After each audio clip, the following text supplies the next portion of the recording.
guys, welcome back to Planet Tyro. I'm your host, Donald Wonder. I have to go back again, guys. And this time, I have to talk about a TV show that it disappoints me how infrequently this show is not spoken about. This was one of the best thrillers in the mid-2000s. But to be honest, the subject matter was very touchy, especially at the time. So I do understand why a lot of people that I even recommended to watch at the time didn't want to watch it, because it was very intense, it is very touchy, and even till today, it's somewhat. But funny enough, there's a show that is somewhat like it in the spirit that, does follow a similar trend, so maybe now's a good time to talk about it.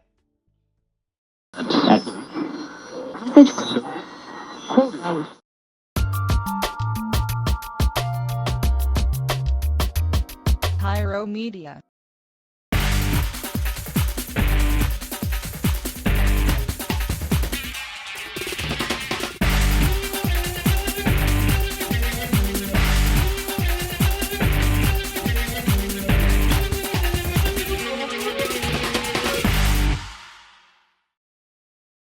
I'm talking about Sleeper Cell.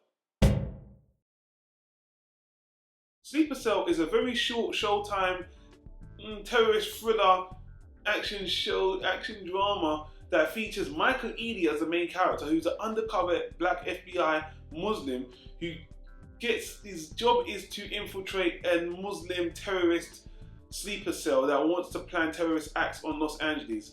And like I said, it was originally aired in 2005. It only ran for 2 seasons. It's very short. I mean, the first season was only 10 episodes. The second season only 8. And I think it was originally intentioned to be a miniseries, but because it did do well, and I think it even was nominated for a Primetime Emmy, they went through with a second season. And I have to say, man, I think this series is phenomenal. I really do. It's ballsy.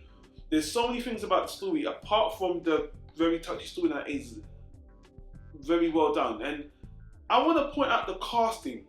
Back in 2005, for a male black lead to take this role as a terrorist, as obviously an undercover terrorist, was a bit surprising to me, because usually these kind of roles are done by all white cast anyway, or an Asian cast. So, but this cast, even him being a black guy, the other casts are very multicultural. They came with this show with a very progressive idea, because not only is it a progressive cast where there's white, Mexican, I think there's even Asian.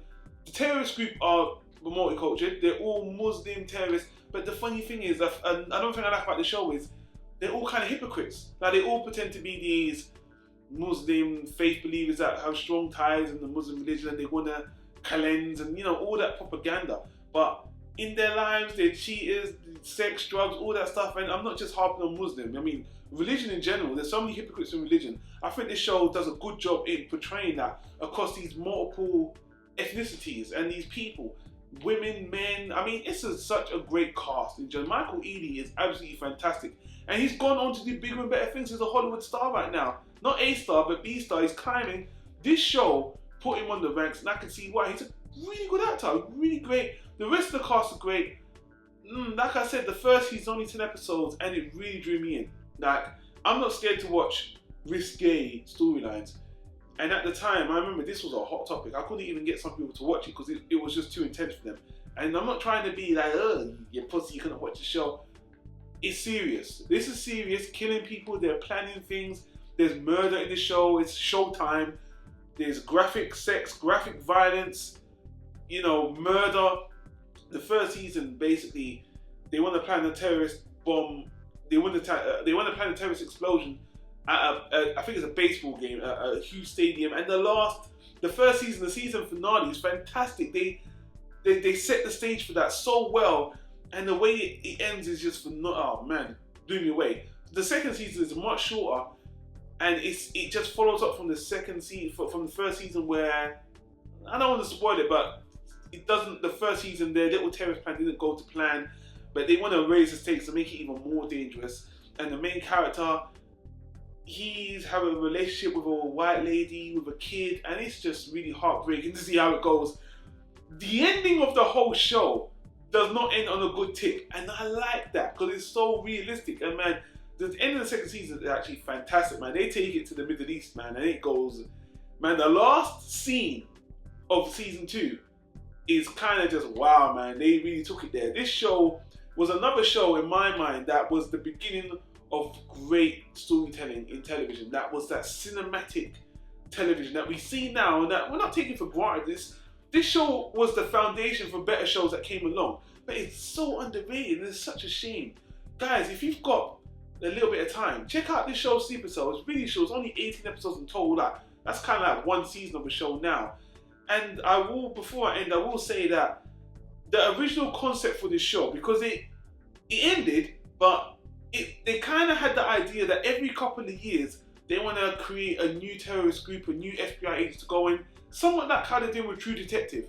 They want to reinvigorate this franchise.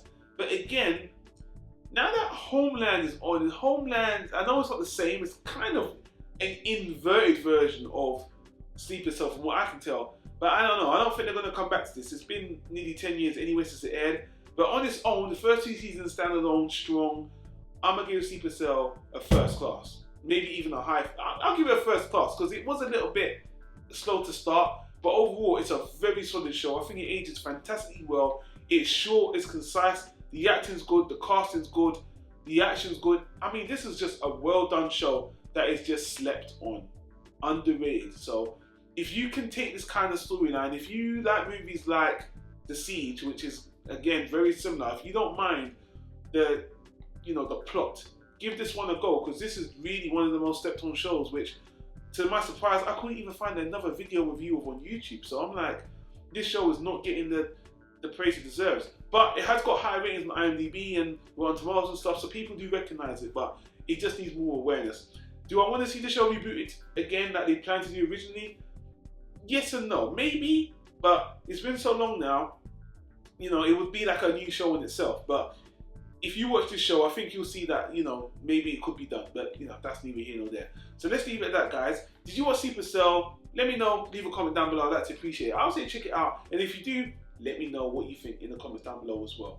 So guys, if this is your first time checking Planet Tyro and you just stumbled on this review because you want to hear someone talk about it, welcome to the channel. I do a lot of reviews. You can click the notifications on the screen you see right now to check out all the other reviews I do for books, TV shows, anime, cartoons, journal discussions, what have you.